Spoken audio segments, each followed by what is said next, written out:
Sa araw ng kasal ng aking anak, hinayaan niya ang kanyang bagong asawa na ipakilala ako sa isang silid na puno ng matataas na lipunan ng Makati, hindi bilang kanyang ina, kundi bilang ang katulong. Ang mga salitang iyon ay humiwa sa musika at tawanan, matalim at malamig. At sa sandaling iyon, naintindihan ko. Hindi ito kasal. Ito ay isang pagbitay sa aking lugar sa pamilya, at ang sarili kong anak ang nagbigay sa kanila ng palakol. Bago tayo magpatuloy, mangyaring mag-subscribe sa channel at ipaalam sa amin kung saan kayo nakikinig sa mga komento. Ang bigat ng tanghali ng Hunyo sa Pilipinas ay kumapit sa akin, kahit nasa malamig at naka-air condition na bulwagan ng hotel.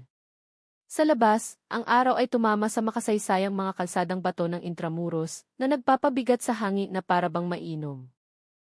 Sa loob, ang mga kristal na chandelier ay nagbabasag ng liwanag sa makintab na sahig na gawa sa marmol, at ang malumanay na melodya ng isang string quartet ay sumasayaw sa gitna ng magalang na bulungan ng mga pag-uusap. Ito ay isang mundo ng matinding yaman at perpektong pagkakalikha, isang mundong malayo sa tahimik kong buhay na napapalibutan ng mga libro at alaala. Pakiramdam ko ay hindi ako nabibilang sa aking simpleng lavender na damit. Ito ay elegante, sa palagay ko, ngunit ito ay isang tahimik na kagandahan, isang bulong sa isang silid ng malalakas na deklarasyon. Ang aking mga daliri na may edad na ay kabadong kumapit sa luma at gasgas na leather ng aking lumang bayong habang tinitingnan ko ang karamihan ng tao upang hanapin ang aking anak. At pagkatapos ay nakita ko siya, si Eduardo. Nakatayo siya ng matangkad at gwapo sa kanyang barong Tagalog, isang lalaking pinalaki ko, isang lalaking ang bawat tagumpay ay naging aking pinakamalalim na pagmamalaki. Sa tabi niya ay nakatayo si Clarissa, nagniningning at nakamamangha sa isang wedding gown na malamang ay mas mahal pa sa aking sasakyan. Sila ay isang larawan ng kaligayahan, isang perpektong mag-asawa na nakatayo sa bingit ng isang magandang buhay na magkasama. Isang alon ng pagmamahal ng isang ina ang bumalot sa aking dibdib. Isang pamilyar na init na panandali ang nagtabi sa kakaiba, walang hugis na pagkabalisa na naging anino ko sa loob ng ilang linggo. Nagsimula akong lumapit sa kanila, isang ngiti ang nabuo sa aking mga labi. Gusto ko lang ng isang sandali, isang maikling yakap, isang pagkakataong sabihin sa kanya kung gaano ko siya kamahal, kung gaano ako kasaya para sa kanya. Ngunit huminto ako bago ako lumapit. Nagtagpo ang aming mga mata sa kabila ng silid, sa loob lamang ng isang segundo. Walang init sa kanyang tingin, walang masayang pagkilala. Ito ay isang mabilis, malamig na kislap ng pagkilala, at pagkatapos ay binigyan niya si Clarissa ng pinakamaliit, pinakamahinahon na tango.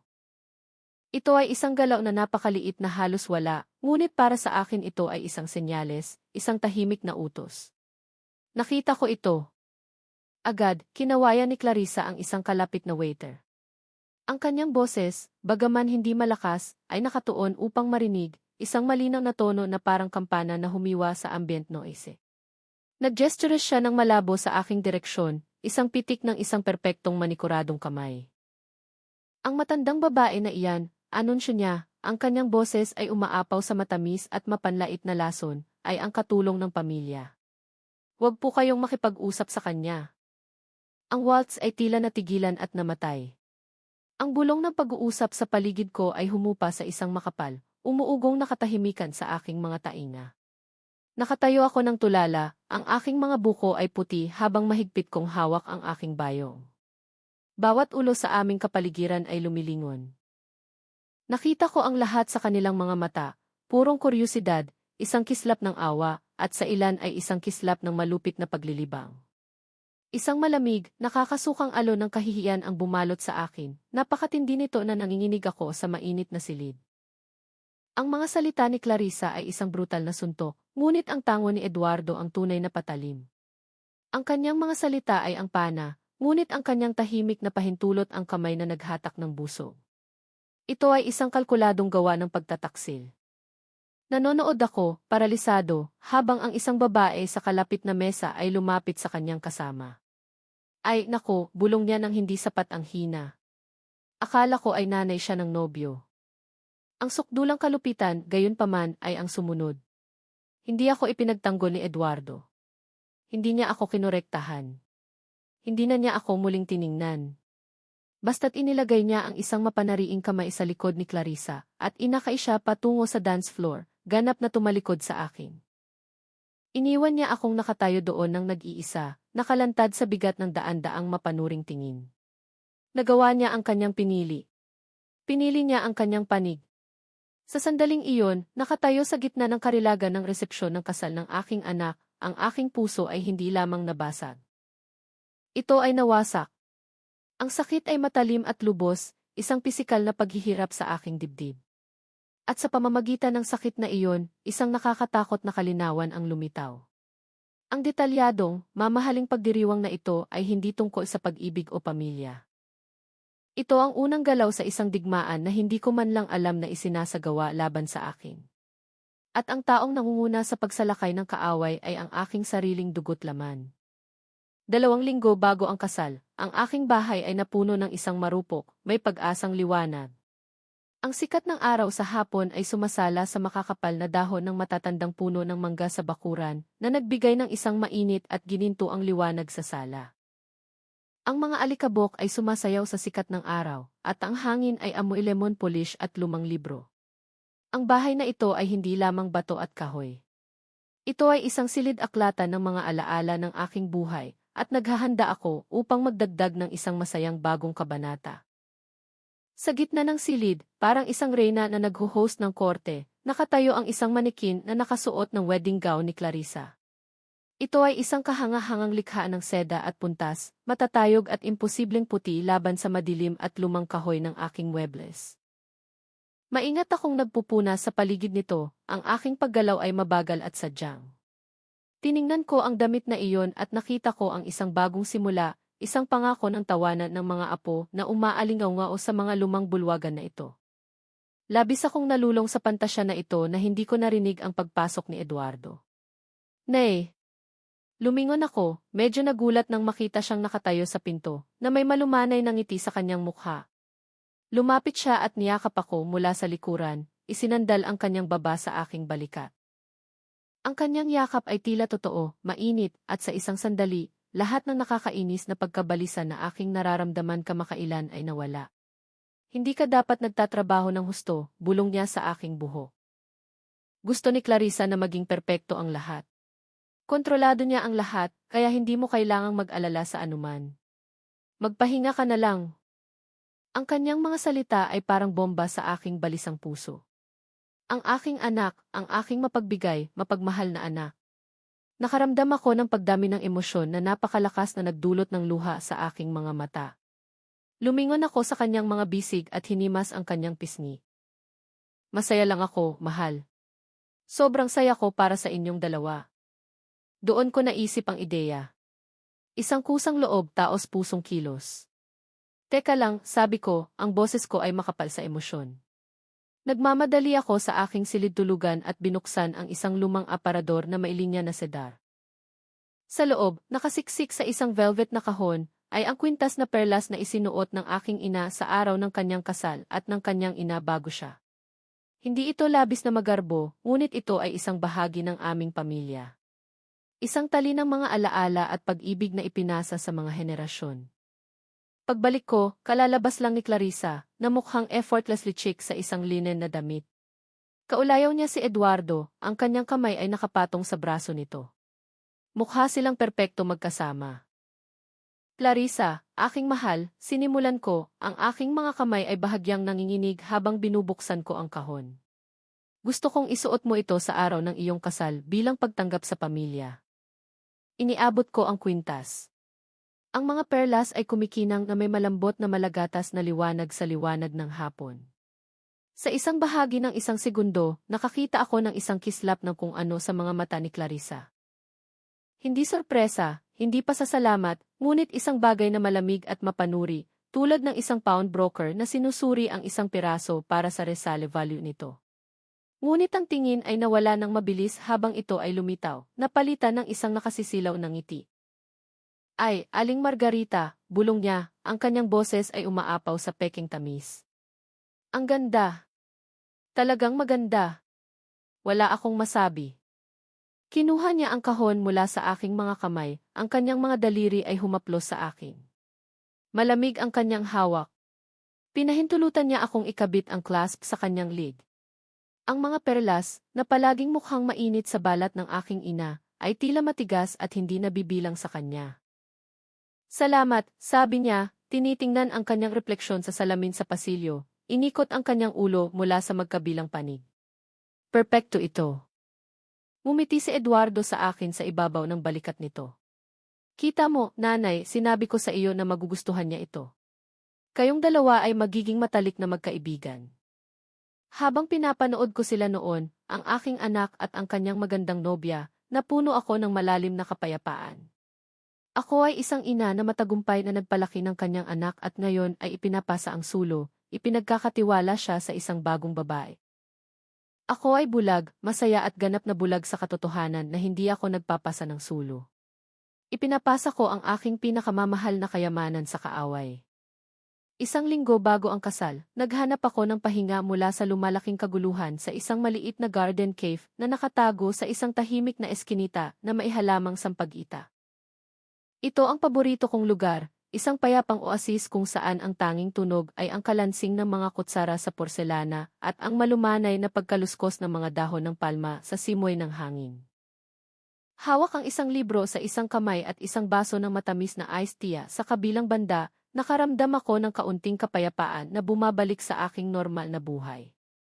Nalulunod ako sa isang kabanata nang marinig ko ang isang pamilyar na tawa, matinis at medyo malakas, na humiwa sa katahimikan. Bago tayo magpatuloy, mangyaring mag-subscribe sa channel at ipaalam sa amin kung saan kayo nakikinig sa mga komento. Tumingala ako at nakita siya, si Clarissa. Nakaupo siya sa isang liblib na mesa sa dulo ng sulok, bahagyang nakatago sa likod ng isang malaking nakapaso na pako. Ngunit hindi siya nag-iisa. Sa harap niya ay nakaupo ang isang lalaki na hindi ko pa nakita. Siya ay mas matanda, marahil nasa maagang 60, nakasuot ng isang tailored gray barong na dapat ay nakakasakal sa init ng Manila. Lahat ng tungkol sa kanya ay sumisigaw ng pera at kapangyarihan, mula sa kanyang mamahaling relo hanggang sa malamig, mapanuksong katahimikan sa kanyang postura. Mukha siyang ganap na hindi nabibilang sa relax, nasisinaga ng araw na courtyard. Kusa akong umatras sa aking upuan, pakiramdam ko ay isang tagalabas. Ang una kong naisip ay lumapit at magpapakilala, ngunit may pumigil sa akin. Hindi ito isang magiliw na pag-uusap sa kape. Ang buong ugali ni Clarissa ay iba. Ang matamis na gawin na karaniwan niyang isinusuot na parang pabango ay nawala, napalitan ng isang matalas, nakatuong intensity. Nakasandal siya, ang kanyang ekspresyon ay nakatuon at seryoso. Hindi sila magkaibigan. Ito ay negosyo. Hindi ko marinig ang kanilang mga salita, ngunit pinanood ko ng mesmerized habang nagaganap ang kanilang tahimik na pag-uusap. Ang lalaki, si G. Antonio, ang malalaman ko kalaunan na kanyang pangalan, ang karamihan ay nakikinig, ang kanyang mukha ay isang hindi mabasa na maskara. Si Clarissa ang nagsasalita, na nag-gestures ng mariin gamit ang kanyang mga kamay. Sa isang punto, inabot niya ang kanyang designer handbag at kinuha ang isang maliit na nakabalumbong na piraso ng papel, na itinali ng rubber band. Mula sa aking pananaw, mukha itong isang blueprint, isang floor plan. Ito ay idinulas niya sa mesa. Hindi binuksan ng lalaki. Kinuha lang niya ito, tinimbang sa kanyang kamay sa loob ng isang sandali, at pagkatapos ay isinilid sa loob ng bulsa ng kanyang barong. Napakakinis ng kilos, napakatapos. Ang pag-uusap ay tila natapos pagkatapos nito. Tumayo silang dalawa at iniabot niya ang kanyang kamay. Kinuha ito ni Clarissa at nagkamayan sila ng mabilis, matatag, at lubos na walang init. Ito ay ang pagkamay ng isang kasunduan na natapos. Umalis siya ng walang lingon likod, na wala sa kalye. Nanatili si Clarissa nang nakatayo sandali, nakatalikod sa akin. Nakita ko ang kanyang mga balikat na bahagyang bumaba, na para bang isang malaking bigat ang nabunot, o marahil ay nanatili. Pagkatapos ay huminga siya ng malalim, pinakalma ang sarili, at nang lumingon siya, ang nagniningning na walang laman ng ngiti ay bumalik sa lugar. Mabilis akong tumingin sa aking libro, ang aking puso ay bumubog sa aking tadyang. Sino ang lalaking iyon? Ano ang nasa papel na iyon? Ang aking isip ay nagkagulo sa paghahanap ng lohikal na paliwanag. Siya ay isang wedding coordinator, sabi ko sa sarili ko. O baka isang caterer. Ang papel ay malamang isang seating chart, ngunit ang paliwanag ay tila manipis, isang manipis na bandage sa isang malalim na sugat ng hinala. Ang mga caterer ay hindi nagsusuot ng libu-libong barong, at hindi ka nagsasagawa ng isang pagpupulong tungkol sa seating charts na may sikretong hangin ng mga espiya na nagpapalitan ng mga lihim ng estado. Ang imahe ng kanyang malamig, mapanuring mga mata at ang pilay, seryosong mukha ni Clarissa ay nakaukit sa aking isip. Sinubukan kong itulak ito palayo, upang ipagwalang bahala ito bilang pre-wedding jitters na nagpaparanoid sa akin, ngunit hindi ko ito maialis. Ito ang unang malalim na bitak sa perpektong fasad ng aming masayang bagong pamilya, at isang malamig na takot ang nagsimulang kumalat.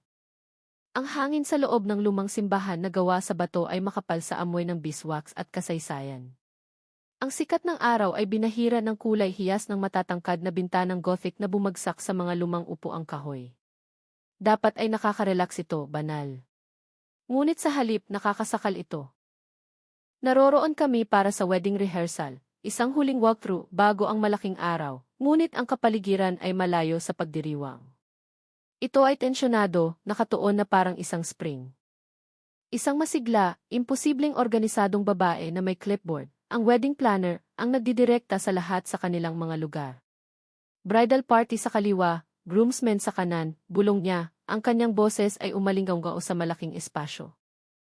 Nang ako na ang turno, tiningnan niya ang kanyang chart, pagkatapos ay itinuro ang isang perpektong manikuradong daliri patungo sa pinakalikod ng simbahan, at kayo, ginang, ay narito sa huling row. Napakurap ako, sigurado akong mali ang narinig ko. Ang huling row ay nakalaan para sa malalayong kakilala, hindi sa ina ng nobyo. Nakagawa ako ng magalang na nagtatanong ng ngiti. Ay, sa tingin ko ay may pagkakamali. Ako po si Margarita Salvador, ang ina ni Eduardo. Ang planner ay hindi man lang tumingin sa kanyang clipboard. Walang pagkakamali ayon sa tagubili ng nobya. Noon mismo, lumipad si Clarissa, ang kanyang mga takong ay mahinang tumatama sa batong sahig. Inilagay niya ang kanyang kamay sa aking braso, ang kanyang ngiti ay kasing liwanag at kasing tigas ng isang demante. Para sa mga litrato, Nanay Margarita, paliwanag niya. Ang kanyang boses ay matamis na parang pulot. Kailangan nating i-optimize ang mga anggulo mula sa altar. Sinabi ng photographer na mas maganda ang kalalabasan, mas aesthetically pleasing na kuha. Napakakinis ng dahilan, napaka-peryekto ang pagkakagawa para magtunog na makatuwiran, kaya nawalan ako ng hininga. Mas malinis na kuha, na para bang ang aking presensya, ang aking mukha sa harap na row, ay isang batik na kailangang burahin. Ang insulto ay napakalalim, napakatalino na nakatago bilang pagpaplano ng logistics, kaya hindi ko alam kung paano tumugon. Ang aking mga mata ay tumingin kay Eduardo, na nakatayo malapit, nagpapanggap na abala sa pakikipag-usap sa kanyang best man. Tiningnan ko siya, nagmamakaawa ng tahimik na mamagitan siya, upang itama ang kalokohang ito. Magsalita ka, sigaw ng aking puso. Sabihin mo sa kanila na ikaw ang iyong ina. Siguro naramdaman niya ang aking titig dahil sa wakas ay lumingon siya, ngunit hindi niya ako tiningnan sa mata. Nakatuon ang kanyang tingin sa isang lugar sa likod ng aking balikat sa isang stained glass na paglalarawan ng isang santo. Sabi niya, at ang pagkainip sa kanyang boses ay parang sampal. Rehearsal lang naman ito. Hindi malaking bagay. Tapusin na lang natin ito. Iyon na. Ang unang hiwa, matalim at malalim. Hindi ito isang pagkakamali ng isang wedding planner. Hindi ito si Clarissa na nagiging isang demanding bridezilla. Ito ay isang sadyang, kalkuladong gawa ng pagbubukod, at ang aking sariling anak ang sumasang-ayon dito. Ang kanyang pagtanggi na tignan ako sa mata ay nagsabi sa akin ang lahat ng kailangan kong malaman. Nahihiya siya sa akin, o mas masahol pa, wala lang siyang pakialam.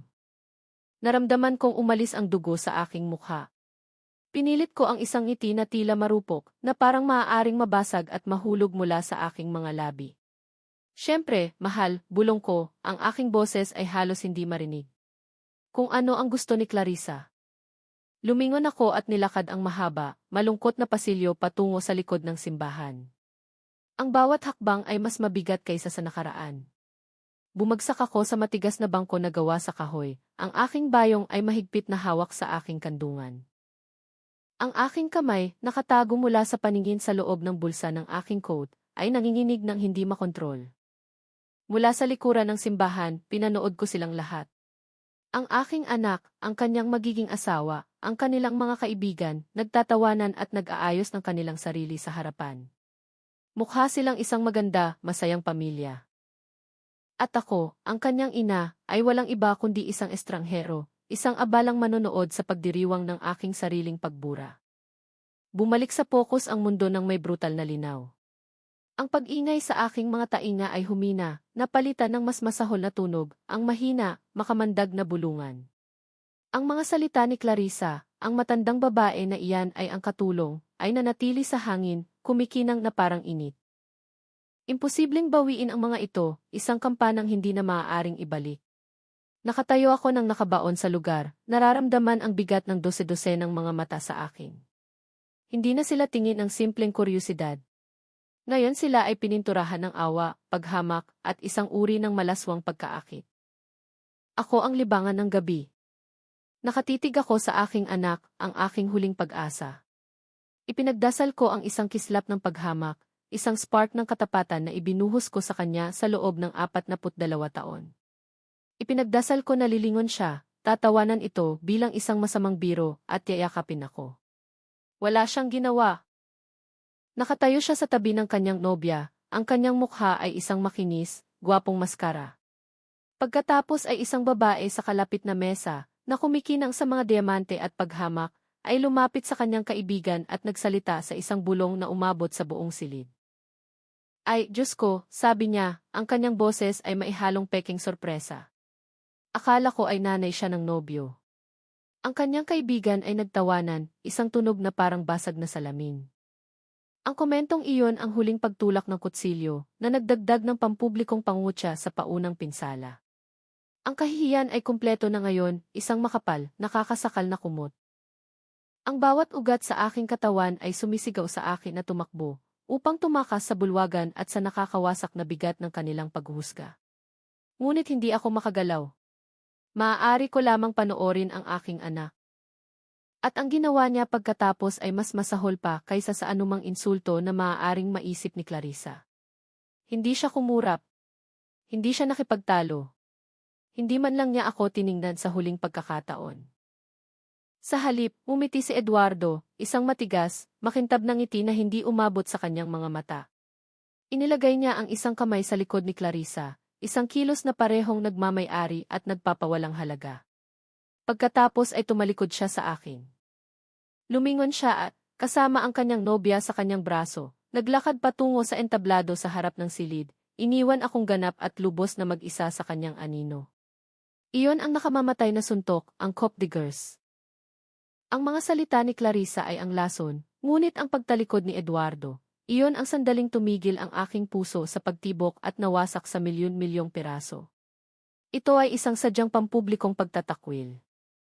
Sa isang solong, tuloy-tuloy na paggalaw, pinutol niya ang tali na nagbubuklod sa amin, itinapon ako na parang piraso ng basura. Sa wakas ay naintindihan ko. Ang aking anak ay hindi isang mahina na lalaki na minanipula ng isang mapanlinlang na babae. Hindi siya isang manonood sa sarili niyang buhay. Siya ay isang kusang loob na kalahok, isang kasabwat. Tiningnan niya ako sa mata ilang sandali lang ang nakalipas, at sa maikling sulyap na iyon, kinondena niya ako. Pinili niya ang kanyang panig at hindi ito akin. Ang banda ay muling tumugtog, isang masigla, nakakatuwang himig. Ang mga bisita, tapos na ang kanilang drama, ay ibinaling ang kanilang atensyon sa masayang mag-asawa na ngayon ay humakbang sa spotlight sa entablado. Tawanan at palakpakan ang pumuno sa hangin, isang alon ng tunog na bumalot sa akin. Ngunit wala akong naramdaman dito. Ako ay isang isla ng tahimik na paghihirap sa isang dagat ng pagdiriwang. Isang multo sa kasal ng aking sariling anak. Ang buhay na akala ko ay mayroon ako, ang anak na akala ko ay kilala ko. Lahat ay isang ilusyon. At ang katotohanan, sa kanyang kakilakilabot, matinding katotohanan, ay mas masakit kaysa sa naisip ko. Hindi ko na maalala kung paano ako nakalabas ng bulwagan. Ang aking katawan ay gumalaw sa sarili nitong, isang makina na nagdadala ng isang basag na puso, na nagnanavigate sa labirint ng mga mesa at nagingitian na mukha hanggang sa itulak ko ang isang set ng mga salamin na pinto at nakalabas sa gabi. Ang hardin ay isang malaking kaibahan sa ginintuang haulan na katatapos ko lang takasan. Dito, ang hangin ay mabigat at maalinsangan, makapal sa matamis, nakakasukang amoy ng sampagita na namumulaklak sa gabi. Isang malamig, walang pakialam na buwan ang nakasabit sa maitim na kalangitan, na nagbibigay ng mahaba, nababaluktot na mga anino sa mga pinutol na damuhan. Nakahanap ako ng isang batong bangko na nakatago sa isang madilim na sulok, na nakatago mula sa pangunahing pasyo, at bumagsak dito, ang malamig na bato ay tumago sa manipis na tela ng aking damit. Akala ko ay iiyak ako, na ang mga luha na aking pinipigilan ay sa wakas ay bibitaw sa isang alon ng kalungkutan. Ngunit hindi sila dumating. Ako ay walang laman, isang sisidlan na nalinis ng sakit. Naupo ako doon sa loob ng tila isang kawalang hanggan, nakikinig sa malayo, pinigilan na tibok ng musika mula sa party. Tapos narinig ko ang mga boses. Mahina at nagmamadali ang mga ito, na nagmumula sa paligid lamang ng kanto, sa likod ng isang makapal na pader ng pinutol na hedges. Sina Eduardo at Clarissa iyon. Kailangan mag-ingat, sabi ni Clarissa, ang kanyang boses ay matalim, mainipin na hagikik. Nawala ang peking tamis, napalitan ng malamig, matigas na bakal. Mag-ingat, ang boses ni Eduardo ay pilay, mahigpit sa pagkatakot na hindi ko pa naririnig sa kanya. Sige, Antonio ay nawawala ng pasensya. Ilang linggo na niya akong binabantayan. Pagkatapos ng kasal na ito, kailangan nating hanapin agad ang lihim na silid na iyon. Ang mga salitang iyon ay tumama sa akin ng mailakas ng pisikal na suntok. Lihim na silid. Yo, Antonio. Siya ang lalaki mula sa cave. Nagkagulo ang aking isip, sinusubukang pagsama-samahin ang lahat. Bumulong si Clarissa, isang tunog na ganap na walang init. Relax, sabi niya, ang kanyang tono ay mapangutya na parang nakikipag-usap sa isang bata. Ang nanay mo ay madaling lokohin. Siya ay bibigay. Konting presyon, ilang crocodile tears, at sasabihin niya sa atin kung saan itinago ng iyong ama ang lahat. Ang bahay ay pampagana lamang. Ang workshop ang pangunahing ulam, tumigil siya. At halos marinig ko ang malupit na ngiti sa kanyang boses. Basta huwag kang bibigay, Eddie, kailangan mong panatilihin ang iyong mga mata sa premyo. Iyon na. Ang huling piraso ng puzzle ay nagkakabit sa lugar at ang buong napakalaking larawan ay nahayag. Hindi lang ito tungkol sa bahay. Hindi kailanman tungkol sa bahay. May iba pa. Isang lihim na itinago ng aking asawa. Isang pamana na sinusubukan nilang nakawin. At ang aking anak ay hindi isang paon. Siya ay isang hari sa mapanlinlang na laro na ito. Isang kusang loob na kasabwat mula pa sa simula. Ang katotohanan ay hindi lamang sumasakit. Ito ay isang balde ng tubig na yelo na ibinuhos sa aking mukha, na nagpagulat sa akin mula sa aking kalungkutan at sa isang estado ng nakakatakot na kalinawan. Naroon pa rin ang sakit, isang puting mainit na core ng paghihirap sa aking dibdib. Ngunit may bago na nabubuo sa paligid nito, galit, isang malamig, malinaw at nakatuong galit. Naalala ko ang kwintas na perlas na ibinigay ko kay Clarissa, ang isinuot niya ngayon, isang simbolo ng pamilya at tiwala na nakabalot sa lig ng isang viper. Ang aking mga kamay na nakapatong sa aking kandungan ay nakakuyom. Huminto ang panginginig. Akala nila ay mahina ako, isang matandang babae na maaaring itulak at manipulahin. Nagkamali sila sa pag-aakala na ang aking pag-ibig ay kahinaan, ang aking kabaitan ay katangahan. Malapit na nilang malaman kung gaano sila nagkamali. Sa malamig na sinag ng buwan, sa ilalim ng hangin na may amoy sampagita, isang desisyon ang ginawa. Ang umiiyak na ina ay nawala. At sa kanyang lugar, may iba pa ang nagsisimulang bumangon mula sa abo. Hindi ako natulog noong gabing iyon. Ang pagtulog ay isang imposibleng luho, isang bansa na hindi ko na maaaring bisitahin. Sa halip, nakita ko ang aking sarili na nahila sa study ng aking asawa. Hindi pa ako nakapunta rito sa loob ng ilang buwan. Ang pinto ay nanatiling sarado, isang tahimik na monumento sa aking kalungkutan. Ngayong gabi, binuksan ko ito. Ang hangin ay tahimik at makapal sa amoy ng lumang papel, pulish ng kahoy, at ang mahinang amoy ng kanyang tabako sa pipe. Isang layer ng alikabok ang tumakip sa lahat, isang malambot na kulay abo na kumot sa isang buhay na ipinagpaliban. Hinimas ko ang kanyang mesa, sinundan ang isang linya sa alikabok. Nawala ang mga luha. Ang hungkag na sakit sa aking dibdib ay napalitan ng ibang bagay, isang bagay na matigas, malamig at mabigat. Ito ang bigat ng layunin. Nakatayo ako sa gitna ng silid, napapalibutan ng kanyang mga gawa, ang kanyang mga hilig. At pagkatapos, ang kanyang huling mga salita sa akin, na sinabi sa isang boses na manipis, dahil sa sakit, ngunit puno pa rin ang pag-ibig, ay bumalik sa akin ng may nakakagulat na linaw. Hindi lang ito isang alaala. Ito ay isang buhay, humihinga na tagubilin. Margarita, bulong niya, ang kanyang kamay ay mahina sa akin. Huwag mong ipagbili ang bahay. Kailanman. Sa loob ng bahay na ito ang aking tunay na pamana, isang bahagi ng aking kaluluwa. Ang susi ay kung saan ka laging umuupo at nagbabasa sa akin. Noong panahong iyon, nalulunod sa ulap ng nalalapit na pagkawala, naisip ko na nagsasalita siya ng metaforiko. Akala ko ang susi ay ang aming mga alaala. Ngayon ay alam ko na ang totoo. Ang aking mga mata ay tumingin sa kabila ng silid patungo sa sulok sa tabi ng fireplace, patungo sa kanyang lumang armchair. Ito ay isang halimaw ng luma, basag na kayumang gilither na may palaman na lumalabas sa isang tahi sa isang gilid, ngunit ito ay ang kanyang paborito, at ang mas maliit na wingback chair sa tabi nito. Iyon ang lugar kung saan ako gumugol ng maraming gabi na nagbabasa sa kanya habang siya ay nagtatrabaho. Ang susi ay kung saan ka laging umuupo at nagbabasa sa akin. Nagsimulang kumabog ang aking puso. Isang mabagal, mabigat na tambol sa tahimik na silid. Lumapit ako sa aking upuan, ang aking paggalaw ay matigas at sadyang. Lumuhod ako sa sahig, ang aking mga kamay ay sinundan ang pamilyar na mga pattern ng upholstery. Wala. Ikinabit ko ang aking mga daliri sa kahoy na frame, naghahanap ng anumang pagkakaiba, anumang tahi o pindutan na tila hindi nabibilang. Inilipat ko ang aking mga kamay sa mga armrest na makinis dahil sa matagal na paggamit. At doon, sa ilalim ng kanang armrest, nahawakan ng aking mga daliri.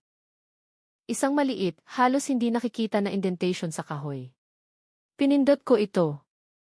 Nang may malumanay, nakakatuwang tunog, isang bahagi ng armrest ang bumukas, na nagbubunyag ng isang maliit, nakatagong kompartimento na hindi mas malaki kaysa sa isang kahon ng sapatos. Ito ay isang lihim na sinamahan ko sa loob ng 30 taon at hindi ko alam na umiiral. Nanginginig muli ang aking kamay, ngunit sa pagkakataong ito ay hindi dahil sa kalungkutan o takot. Ito ay dahil sa pag-asam. Sa loob, nakasiksik sa isang kama ng kupas na velvet, ay nakalagay ang dalawang bagay. Ang una ay isang mabigat, ornato, lumang brass key.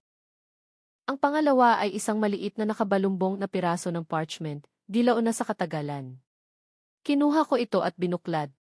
Ang pamilyar, eleganting sulat kamay ng aking asawa ay nakasulat sa pahina sa 4 na salita lamang, si Tita Agnes ang nakakaalam ng iba.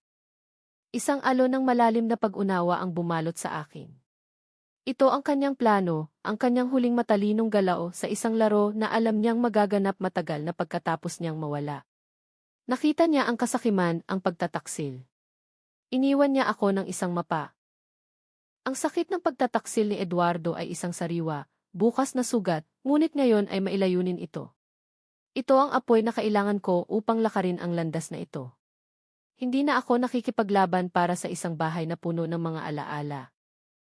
Nakikipaglaban ako upang protektahan ang kaluluwa ng lalaking minahal ko, upang bantayan ang isang pamana na nagsisimula pa lang akong maintindihan. Hindi na ako biktima.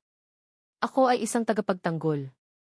Kinabukasan, nagmaneho ako patungo sa opisina ng abogadong si Tita Agnes Porter sa Makati.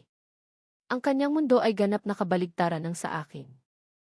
Kung saan ang aking bahay ay napuno ng malambot, malaki ngunit mainit na nakaraan, ang kanyang opisina ay isang patunay sa matutulis, malinis na linya ng kasalukuyan. Ang mga bintanang floor to ceiling ay nag-aalok ng isang panoramic view ng Manila Bay, at ang mga muebles ay puro salamin, bakal, at itim na leather. Ito ay isang espasyo na idinisenyo para sa kalinawan, para sa labanan, para sa pagpanalo. Si Tita Agnes ay higit pa sa aking matalik na kaibigan. Siya ang pinakamatalim na legal na isip na kilala ko. Naging magkaibigan kami sa loob ng 50 taon, dalawang magkaibang bahagi ng parehong barya. Ako ang tahimik na librarian. Siya ang matapang na litigator. Naghihintay siya sa akin sa kanyang opisina. Isang tasa ng itim na kape ang nakahanda na. Tumingin lang siya sa aking mukha at alam niyang hindi na kailangan pang magkwentuhan. Ginawa niya, hindi ba? Sabi niya, ang kanyang boses ay tahimik ngunit may halong pamilyar na matuwid na galit. Sa wakas ay tuluyan ng sinira ng anak mo ang puso mo. Hindi ako sumagot. Sa halip, inabot ko ang aking bayong, ang aking mga daliri ay humawak sa mabigat na brass key. Naglakad ako sa kanyang malawak na mesa na gawa sa salamin at inilagay ito sa ibabaw. Ang tunog na ginawa nito, isang solidong kalansing laban sa salamin, ang tanging tunog sa silid. Ito ay isang deklarasyon. Tiningnan ni Tita Agnes ang susi pagkatapos ay bumalik sa akin. Isang mabagal, malungkot na tango ang kanyang tanging tugon. Umaasa ako na hindi kailanman darating ang araw na ito, Margarita, sabi niya, ang kanyang boses ay lumambot. Ngunit ang iyong asawa ay isang napakatalinong tao. Palagi niyang nilalaro ang mahabang laro. Tumayo siya mula sa kanyang upuan at naglakad patungo sa isang ordinaryong filing cabinet sa dingding. Mukha itong ordinaryo, ngunit kilala ko si Tita Agnes ng mas mabuti kaysa doon. Minanipula niya ang isang nakatagong lock at ang harapan ng kabinet ay bumukas na nagbubunyag ng mabigat na bakal na pinto ng isang safe. Inikot niya ang dial ng may kasanayan at bumukas ang safe ng may mabigat na paghinga. Mula sa loob, kinuha niya ang isang makapal na cream-colored envelope na selyado ng wax stamp na nagtataglay ng inisyal ng aking asawa. Huminga ako ng malalim. Dinala niya ito pabalik sa mesa at inilagay sa tabi ng susi. Nakasulat ang aking pangalan sa harap sa kanyang magandang sulat kamay. Ibinigay niya ito sa akin isang buwan bago siya yumao, paliwanag ni Tita Agnes. Malinaw ang kanyang mga tagubilin. Ibibigay ko lang ito sa iyo kung dadalhin mo sa akin ang susi. Sabi niya, hahanapin mo lang ang susi kung nakikipaglaban ka para sa iyong buhay. Nanginginig ang aking mga kamay habang binubuksan ko ang selyo. Ang liham sa loob ay ilang pahina ang haba, puno ng kanyang mga salita, kanyang boses, kanyang pag-iisip sa hinaharap. Sinabi niya sa akin ang lahat. Sumulat siya tungkol sa kanyang lihim na buhay bilang isang master horologist, isang tagalikha ng mga bespoke, one-of-a-kind na mga relo para sa piling grupo ng mayayaman at diskretong kliyente. Inilarawan niya ang nakatagong workshop, ang kanyang tunay na pamana, na puno ng koleksyon ng kanyang mga masterpiece, sining at inhinyero na napakahiwalay na sila ay napakamahalaga. At pagkatapos ay dumating ang babala. Sumulat siya tungkol sa isang walang awa na art broker na kanyang nakasalamuha. Isang lalaki na may hindi masupil na kasakiman at walang moralidad na nalaman ang pagkakaroon ng koleksyon. Isang lalaki na nagngangalang Arthur Antonio. Binalaan niya ako na hindi hihinto si Antonio at malamang nagagamitin niya ang pinansyal na desperasyon ni Eduardo bilang armas. Nakita ng aking asawa ang lahat na darating. Ang huling pahina ay isang legally binding document na isinulat ni Tita Agnes at nilagdaan niya na nagbibigay sa akin at kay Tita Agnes ng joint, irrevocable power of attorney sa kanyang buong ari-arian. Partikular ang bahay at ang nakatago nitong mga nilalaman. Ito ay airtight. Ito ay isang shield at isang sword. Natapos kong basahin at dahan-dahang itiniklop ang mga pahina. Hindi na ako nag-iisa. Mayroon akong matalinong isip ng aking asawa na gumagabay sa akin at ang legal na henyo ng aking matalik na kaibigan na nakatayo sa tabi ko. Ang kalungkutan at pagkabigla na nagparalisa sa akin ay nasunog, napalitan ng isang malamig, matigas na determinasyon. Ang aking mga mata, nang itinaas ko ang mga ito upang makita ang kay Tita Agnes, ay hindi na napuno ng sakit ng isang biktima. Napuno ang mga ito ng apoy ng isang laban na nagsisimula pa lamang. Dumating sila 2 araw pagkatapos, tulad ng alam kong mangyayari. Nakita ko ang kanilang makintab na itim na Mercedes na huminto sa aking driveway sa pamamagitan ng bintana ng sala. Lumakad sila sa batong daan, hindi tulad ng isang anak at manugang na bumibisita, kundi tulad ng mga developer na sinusuri ang isang ari-arian na malapit nilang buwagin. Ang kanilang mga mukha ay pinaghalong pagkainip at mayabang na kumpiyansa. Akala nila ay darating sila upang ibigay ang huling malumanay na tulak na magpapatumba sa akin sa isang nursing home. Binuksan ko ang pinto bago sila makakatok. Eduardo, Clarissa, pasok po. Kalmado ang aking boses, pantay at tila nabigla sila. Inaasahan nila ang luha, pagmamakaawa, o sa pinakamaliit ay isang mapait na pagtatalo. Wala silang nakuha sa anuman. Nay, simula ni Eduardo, ang kanyang tono ay peking malumanay. Kailangan nating pag-usapan ang mga arrangements. Siyempre kailangan natin, sabi ko, na itinuro hindi sa mga komportableng upuan sa sala, kundi sa formal na silid kainan. Upo tayo. Nagpalitan sila ng tingin, isang kislap ng pagkalito, ngunit sumunod sila sa akin. Umupo ako sa ulunan ng mahabang mesa na gawa sa mahogany, ang lugar ng aking yumao na asawa. Umupo sila sa tapat ko, na mukhang maliit at hindi nabibilang. Ang katahimikan sa silid ay mabigat, nabasag lamang ng huni ng mga kuliglig sa labas. Umubo si Clarissa, handa nang simulan ang kanyang inihandang talumpati. Ngunit itinaas ko ang isang kamay upang pigilan siya. Bago ka magsimula, sabi ko ng mahina. May ilang bagay akong gustong ipakita sa inyo. Inabot ko ang bulsa ng aking cardigan at kinuha ang unang bagay. Idinulas ko ito sa makintab na ibabaw ng mesa. Ito ay isang litrato, isang napakalinaw na 8:0 print ni na Clarissa at ni Arthur Antonio sa Garden Cave. Ang nakabalumbong na blueprint ay malinaw na nakikita sa pagitan nila. Ang peking ngiti ni Clarissa ay namuo sa kanyang mukha. Nawala ang kulay sa kanyang mga pisngi na nag-iwan ng dalawang maliwanag na mansa ng pula na lumilitaw na parang mga warning flags. Tinitigan niya ang larawan na parang isang ahas. Sumimangot si Eduardo, lumapit upang tingnan. Ano ito? Sino ang lalaking iyan? Hindi sumagot si Clarissa. Hindi niya kaya. Hindi ako nagsalita. Basta't muli kong inabot ang aking bulsa at kinuha ang pangalawang bagay. Ito ay isang nakatiklop na legal na dokumento. Idinulas ko ito sa mesa upang umupo sa tabi ng larawan.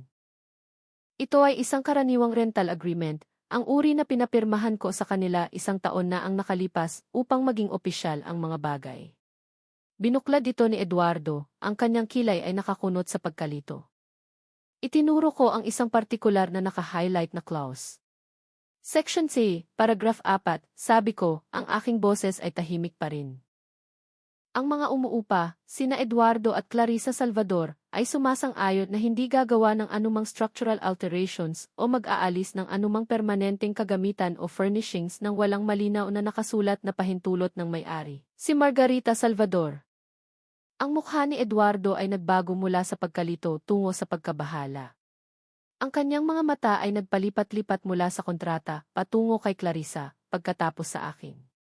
Ang bitag ay nagsisimulang magsara sa kanya at nararamdaman niya ang bakal na panga. Sa wakas, inilabas ko ang pangatlong bagay. Ito ang paboritong pocket watch ng aking asawa, isang maganda, masalimuot na piraso ng pilak at ginto. Inilagay ko ito sa aking palad sa loob ng isang sandali. Pagkatapos, sa isang sadyang paggalaw, binalutan ko ang maliit na korona sa itaas. Isang serye ng malambot, tumpak na kalansing ang umalinggaw sa patay na katahimikan ng silid. Inilagay ko ang relo sa mesa sa pagitan ng litrato at ng kontrata. Tick-tock, tick-tock. Ang tunog ay nakakabingi. Ito lamang ang gumagalaw, ang tanging buhay sa bigla, nakakasakal na katahimikan. Ito ang tunog ng isang orasan na nagbibilang. Ang tunog ng isang bomba. Ganap na nawasak ang komposisyon ni Clarissa. Nagbukas at nagsara ang kanyang bibig, ngunit walang tunog ang lumabas.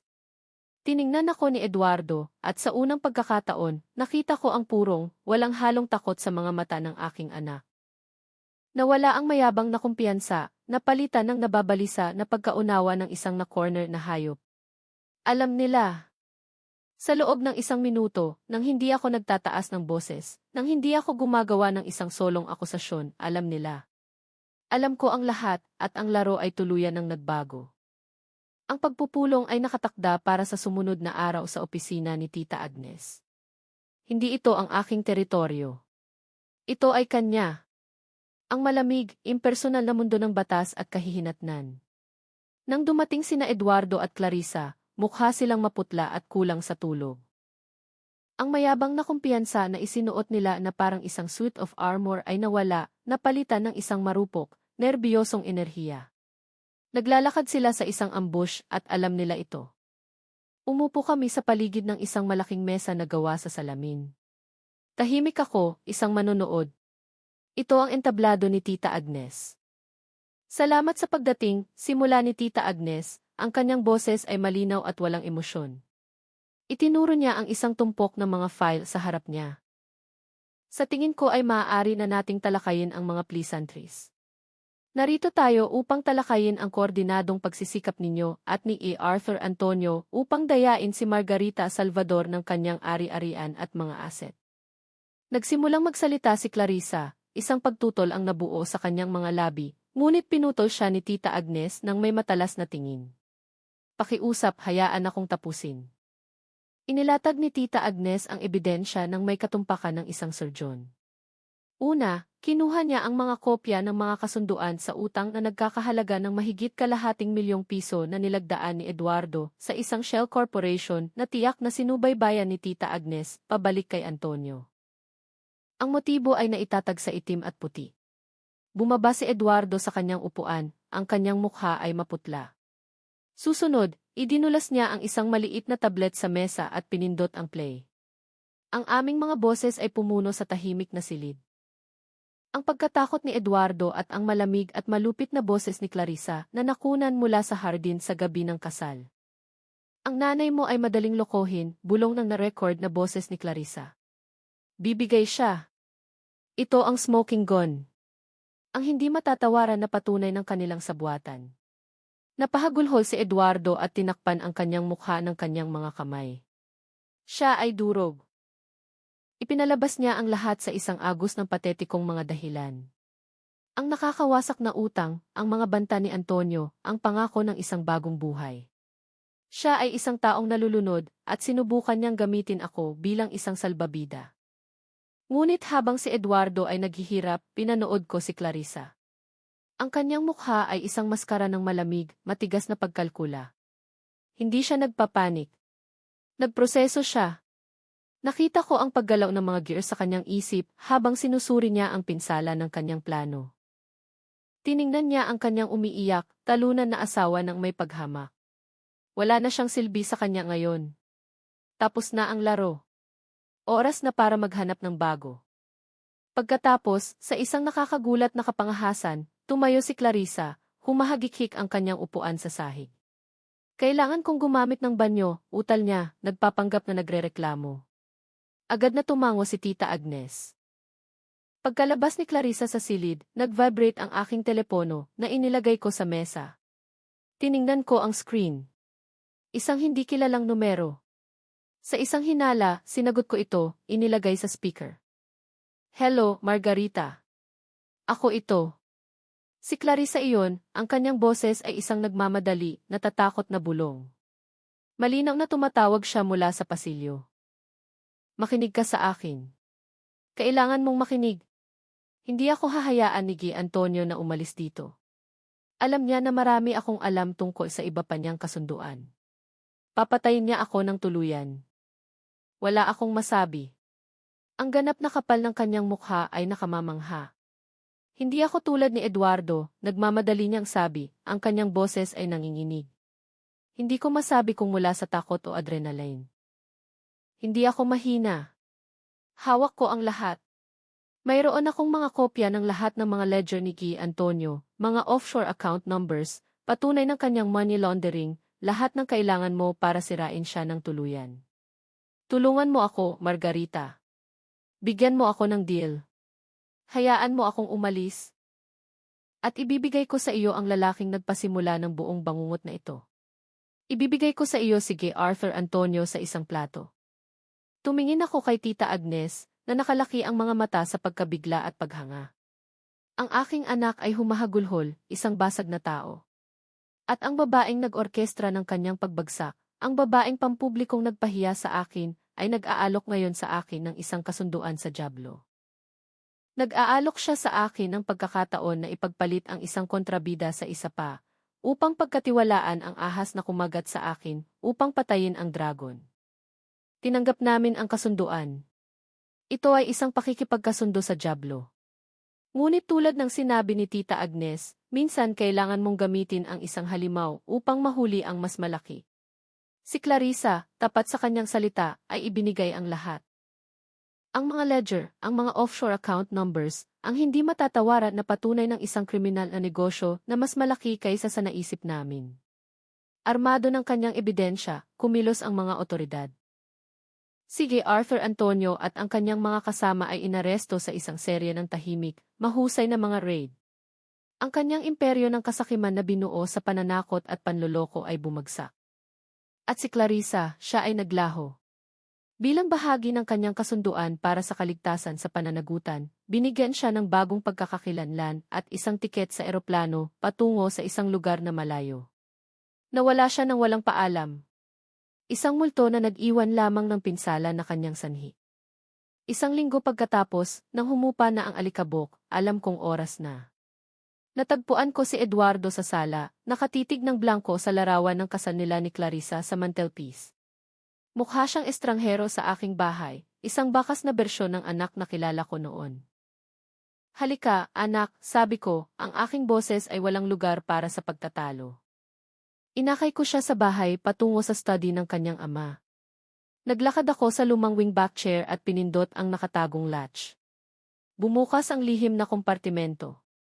Kinuha ko ang mabigat na brass key at lumapit sa dingding ng mga bookshelf. Isinaksak ko ang susi sa isang lock na hindi ko napansin noon na nakabalak kayo bilang sentro ng isang inukit na kahoy na rosete. Inikot ko ito. May mahinang pag-ungol at isang seksyon ng bookshelf ang bumukas paloob na nagbubunyag hindi ng isang madilim na daanan, kundi ng isang maikli, matarik na hagdanan na bumababa. Isang ilaw ang otomatikong bumukas na nagbibigay ng mainit na liwanag mula sa ibaba. Inakay ko ang aking anak pababa ng hagdan at sa kaluluwa ng kanyang ama. Hindi ito isang maalikabok, nakalimutang workshop. Ito ay isang santuwaryo, isang malinis, perpektong organisadong espasyo na bahagi ng laboratorio, bahagi ng artist studio. Ang mga glass case ay nakahanay sa mga dingding, bawat isa ay naglalaman ng isang nakamamanghang timepiece. Hindi lang ito mga relo. Ito ay mga miniature world ng mga gears at jewels. Bawat isa ay isang masterpiece ng disenyo at inhinyero. Sa isang mahabang workbench, ang mga kasangkapan ay inilatag ng may surgical precision sa tabi ng kalahating tapos na mga movement at detalyadong schematics. Huminto si Eduardo sa gitna ng silid, umiikot ng dahan-dahan. Bahagyang nakabukas ang kanyang bibig, malawak ang kanyang mga mata sa isang sumisikat na nakakatakot na pagkamangha. Ito ang pamana na handa niyang ipagbili sa isang maliit na halaga. Ito ang henyo ng amang akala niya ay kilala niya. Isang lalaking binaliwala niya bilang isang simple, tahimik na craftsman. Ang bigat ng kung ano ang halos itinapon niya ay tila nakakadurog sa kanya. Hindi ko alam, bulong niya, ang kanyang boses ay nanginginig. Hindi, sabi ko ng mahina. Hindi mo kailanman sinikap tingnan. Naglakad ako sa mesa ng aking asawa at kinuha ang isang nakaselyong envelope, ang huling. Ito ay nakasulat kay Eduardo. Ibinigay ko ito sa kanya. Nanginginig ang kanyang mga kamay habang binubuksan niya ito at binabasa ang mga salita na isinulat ng kanyang ama para sa kanya. Hindi ko na kailangan pang makita ito upang malaman kung ano ang nakasulat. Ito ay isang liham ng pag-ibig, ng pagkadismaya, at ng huling desperadong pag-asa ng isang ama para sa karakter ng kanyang anak. Nang matapos siyang magbasa, isang tunog ng purong hayop na kalungkutan ang napunit mula sa kanyang lalamunan. Bumagsak siya sa kanyang mga tuhod sa sahig. Ang liham ay nahulog mula sa kanyang mahina na mga daliri at siya ay umiyak.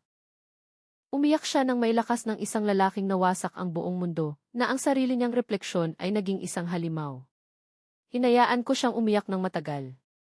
Nang sa wakas ay humina ang kanyang paghagulhol sa magaang paghinga, inilagay ko ang isang kamay sa kanyang balikat. Ang aking hawak ay hindi malumanay, hindi mapagpatawad. Ito ay matatag. Ang pamana ng iyong ama ay hindi ibinebenta, sabi ko, ang aking boses ay malinaw at matatag tulad ng bato. Hindi ka makakatanggap ng kahit isang piso mula rito. Ang iyong mana ay ito, isang pagpipilian. Maaari kang umalis ngayon at hindi na bumalik o maaari kang manatili rito. Maaari kang magtrabaho upang protektahan ang lugar na ito. Maaari mong matutunan ang halaga ng karangalan. Ng paglikha ng isang bagay gamit ang iyong sariling mga kamay sa halip na kuhanin ito. Iyan ang iyong tanging landas patungo sa pagtubos. Ang tanging isa. Tumingala siya sa akin, ang kanyang mukha ay nawasak sa luha at kahihiyan. Nawala niya ang pera, ang asawa, ang buhay na ipinagkanulo niya ako para sa ngunit sa sandaling iyon, sa sagradong silid na iyon, inaalok sa kanya ang isang bagay na hindi niya karapat-dapat. Isang pagkakataon na muling makuha ang kanyang kaluluwa. Pagkaraan ng 6 na buwan, ang sikat ng araw sa umaga ay sumasala sa matatangkad na bintana ng kung ano ang hindi na lamang aking bahay. Ito ay ngayon ang Ellison Watchmaking Legacy and Museum Foundation, isang pangalan na tila matatag at permanente. Ang hangin, na dating makapal sa mga lihim at kalungkutan, ay napuno ngayon ng malumanay, magkakasuwato na pagtiktok ng dose-dosenang mga orasan at ang amoy ng sariwang kape at langis ng lemon. Ang katahimikan ng kalungkutan ay napalitan ng isang tahimik, may layuning pag-ugong ng aktibidad. Ako ay nasa workshop, ang santuwaryo, nakatayo sa tabi ng isang bata, bihasang artisan na nagngangalang Ben, nakaupo siya sa isang workbench. Ang kanyang kilay ay nakakunot sa konsentrasyon habang sinubukan niyang buuin ang isang partikular na komplikadong mekanismo ng escapement. Lumalaban ka, sabi ko ng mahina, inilagay ang isang kamay sa kanyang balikat. Huwag mong pilitin. Damhin ang ritmo. Hayaan ang mga piraso na sabihin sa iyo kung saan sila gustong pumunta. Tumingala siya, ang kanyang mga mata ay puno ng pagkadismaya at paggalang. Huminga siya ng malalim, dahan-dahang inilabas, at sinubukan muli. Sa pagkakataong ito, ang maliliit na gears ay dumula sa lugar ng may malambot, nakakatuwang kalansing. Isang malawak na ngiti ang kumalat sa kanyang mukha. Mabuti pa't ginawa ko, bulong niya. Umiti ako pabalik. Ito ang aking bagong layunin. Hindi lamang pagbabantay ng isang pamana, kundi pagbabahagi nito, pag-aalaga nito, pagmamasid dito na lumalago sa mga kamay ng isang bagong henerasyon. Iniwan ko siya sa kanyang trabaho at naglakad sa pangunahing gallery, ang dating sala. Nawala ang mabibigat na madilim na muebles, napalitan ng makinis na climate-controlled glass display cases. At doon, naglilinis ng salamin sa isa sa mga pangunahing display ay si Eduardo. Nakasuot siya ng simpleng damit trabaho, khakis, at isang simpleng asul na kamiseta. Ang kanyang mga galaw ay mabagal, metikuloso, at mapagpakumbaba. Mayroong isang tahimik na dignidad sa kanya na hindi ko nakita mula nang siya ay bata pa. Siya ay mas payat, at ang mga anino sa ilalim ng kanyang mga mata ay nagsasalita ng mahabang oras at mahirap na gabi. Ngunit ang desperado, binagabag na tingin ay nawala. Hindi na siya isang lalaki na naghahanap ng shortcut. Siya ay isang lalaki na nagbabayad ng kanyang mga duwes sa isang araw o sa isang pagkakataon. Tumingala siya at nakita akong nanonood sa kanya. Nagtagpo ang aming mga mata sa kabila ng silid. Walang mga salita. Hindi na kailangan pa. Binigyan niya ako ng isang maikli, halos hindi nakikita na tango, isang tango ng pagkilala, ng paggalang. Tumango ako pabalik, isang tahimik na pagtanggap ng landas na kanyang tinatahak. Hindi ito pagpapatawad, hindi pa. Ito ay isang bagay na mas marupok at marahil mas totoo. Isang ibinahaging pag-unawa na ito ang tanging paraan pasulong. Lumabas ako sa harap ng beranda, ang malawak na piazza na bumalot sa gilid ng bahay. Nandoroon na si Tita Agnes, nakaupo sa isa sa mga upuang yari sa kawayan, dalawang umuusok na tasa ng kape sa maliit na mesa sa pagitan nila. Pinapasok niya ang sarili, tulad ng ginawa niya sa nakalipas na 50 taon. Mas gumaganda siya, sabi niya, nakatingin sa sumisikat na araw na nagpipinta sa kalangitan sa mga kulay rosas at ginto. Nagtatrabaho siya ng husto, sagot ko, bumagsak sa upuan sa tabi niya. Ibinabalot ko ang aking mga kamay sa mainit na tasa. Ang kape ay matapang at itim, tulad ng gusto ko. Umupo kami ng tahimik sa loob ng ilang sandali. Dalawang matalik na kaibigan na nanonood ng isang bagong araw na nagsisimula. Ang hangin ay malamig at sariwa. At ang mundo ay puno ng posibilidad. Tapos na ang labanan. Nawala na ang mga kontrabida. Ngunit ang aking tagumpay ay hindi nagmula sa kanilang pagkatalo. Nagmula ito dito. Mula sa tahimik na kapayapaan ng umaga. Mula sa layunin na natagpuan ko sa loob ng mga dingding na ito. Mula sa kaalaman na hindi lamang ako nagligtas ng isang koleksyon ng mga bagay. Binago ko ang isang bahay ng sakit sa isang tahanan para sa isang pamana, isang lugar ng paglikha at pag-aaral. Natagpuan ko ang aking kalayaan hindi sa paghihiganti kundi sa muling pagtatayo. Nanalo ako. Kung nasiyahan ka sa kwentong ito, mangyaring i-like ang video, mag-subscribe sa channel, at magkomento ng T1 sa ibaba. Kung hindi, huwag mag-atubiling magkomento ng T0 para malaman namin at mapabuti ang mga susunod na video. Upang marinig ang susunod na kwento, ay click ang kahon sa kaliwa. Salamat sa panonood.